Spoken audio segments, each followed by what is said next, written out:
What is going on YouTube? It is your boy Aaron Thomas here to do a product review on the Mavic Pro. I've had it for about 6 months. When I first got it, I was afraid to fly it. I'd fly it 100, 150 feet, maybe 10 feet away from me. I had a buddy of mine who flies drones all the time, said, hey man, let me fly it. And he actually flew it a good block and a half away from us. I was still nervous.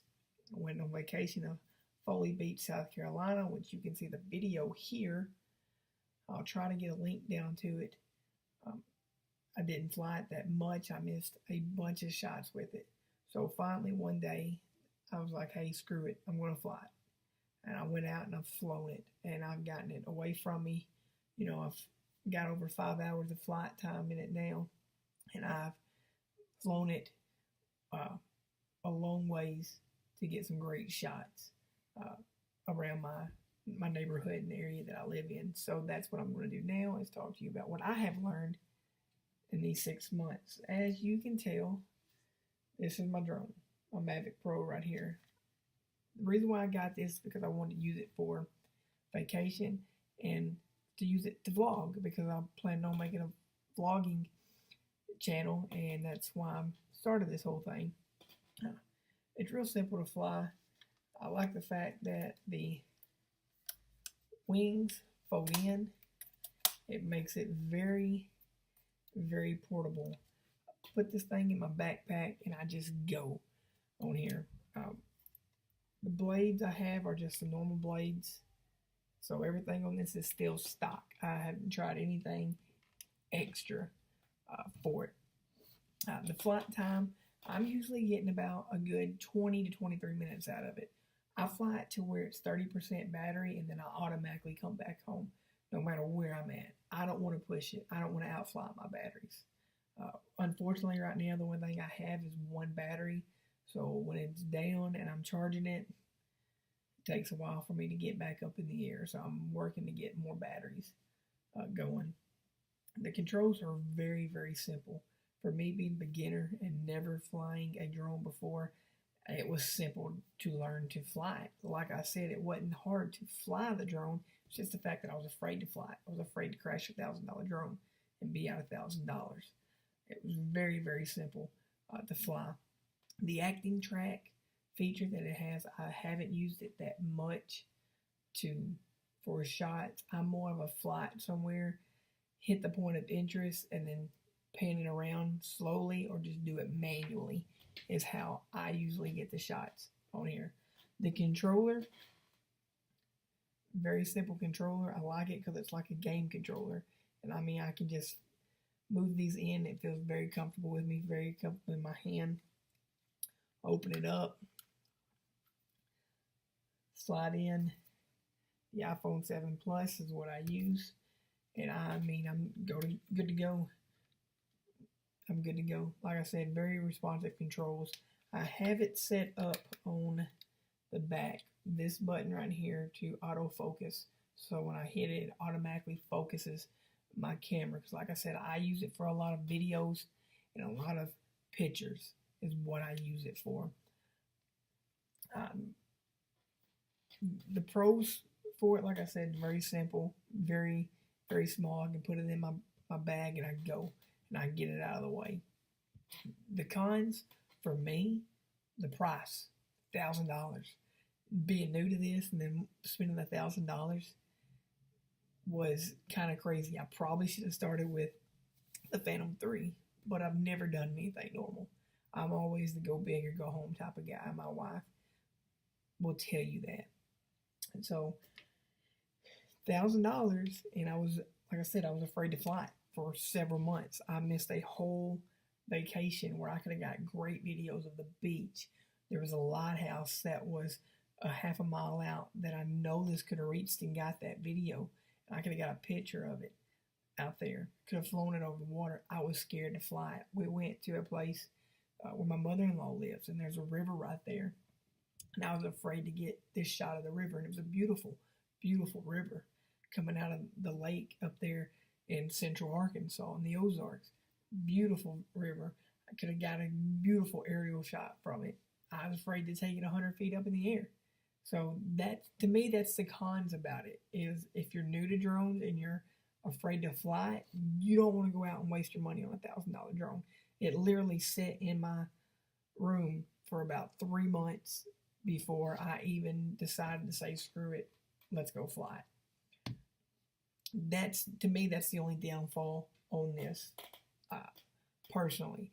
Now, battery wise, yeah, I can use a longer battery flight, and I do know that it says, there's different things that you can do for this to increase the battery time.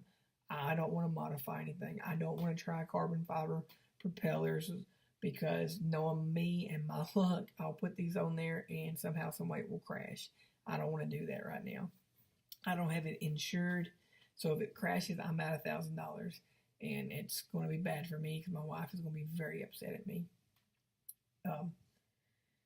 The video quality, I like it. I like the 4K in it. I love shooting the 4K videos. I've got a lot of great 4K videos with it. The further away you get, the lower the quality, but theoretically, you're not supposed to get it out of your line of sight anyway, so you shouldn't be that far out. Now, I will say, yeah, I tried it. I've flown this thing 2.5 miles away from me, out in the field over a farmland. A buddy of mine that I knew farmed, and he knew I was going to do it, so I had his permission, and I flew it 2.5 miles away from it because I just wanted to see it. I finally said screw it and wanted to see how far it would go, and the pictures were still good, the video was still good, but it wasn't 4K. If you want something more professional-like, more professional look, I would tell you to go with the Phantom Pro 4. If you want something just portable, but don't want to spend $1,000, I tell you to go with the DJI Spark. The Spark is what I'm going to get next to throw in my bag to use for taking pictures and vlogging. I love it. I love the Mavic. I would highly recommend the Mavic to anybody that's willing to spend $1,000 to get into drones. Phantom 3 is also good though. If you don't want to spend that much in it, I would get a DJI Phantom 3. DJI is all I know. I don't know any of the other drones, so I can't tell you if it's better than other drones. I've never flown other drones. This is the only thing that I've flown besides my buddy Phantom 3. So, like I said, to me, it's a great drone. Does everything that I need it to do. Portable, put it in my bag, good to go. I'm actually going to start vlogging more, use it more to get some good shots. So it's going to come in handy for me. I've gotten my $1,000 worth out of it in the last 2 months since I finally said, hey, screw it, I'm going to start flying it. If I would have flown it now, back then, if I'd have flown back then, I guess, like I do now is what I meant to say, then it would be great. It would have been an amazing tool to have for vacation, and I would have had an amazing aerial view of my daughter's 1-year birthday on the beach, because we had her birthday on the beach. Like I said, very good drone, highly recommended. For me, the pros is it's easy to fly, it's easy to learn, it's good flight time for me, great pictures, great video, 4K, very comfortable to fly once you trust it and trust the sensors. It's very, very good. The cons, nerve-wracking that being $1,000 and you're new. So if you're new to drones, it's $1,000. Like I said, it's nerve-wracking. Video goes down the further you get away as a con. If you need to get that long shot, it might go down, but theoretically, you shouldn't need to get that long shot that far away for it to drop down. Phantom 4 video and pictures are going to be better, so I'm guessing that could be a con for you if you want better pictures and better videos from that. Other than that, this is a great drone. Like I said, highly recommend it. Thanks for turning in to this. Like I said, I'm going to start vlogging, so hopefully subscribe down at the bottom. Look me up. I'm Aaron Thomas. New to this, so bear with me. I'd like to give a shout out to my buddy Pyro Might FPV. If you subscribe to my channel, you'll see him in there. He's a feature. He's a drone guy. He's the one that flew this out. He has a Mavic as well. He does a lot of FPV racing, so he's got some good videos out there, and we're both getting into this. So shout out to him. Check his channel out, subscribe, like him, subscribe, like this channel. Any input, send it to me, and we'll go from there, all right? So this is your boy, Aaron Thomas. Peace.